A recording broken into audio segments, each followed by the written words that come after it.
আল্লাহ যাকে মাফ করতে চাইবেন তাকে একটা পর্দার আড়ালে নিয়ে যাবেন, জিজ্ঞেস করবেন এই বান্দা এইসব কাজ করছো।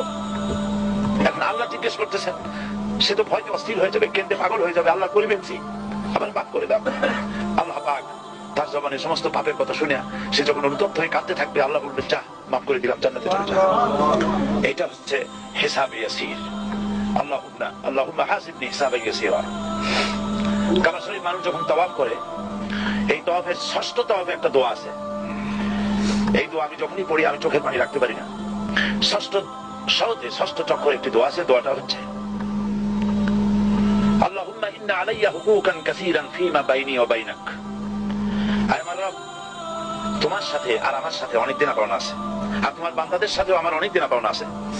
তা আমি তোমার বান্দাদের কাছে যে বিষয়ে ঋণী আছি, সেই ঋণ পরিশোধের জন্য তুমি আমাকে যোগ্যতা দাও, পরিশোধের তৌফিক দাও।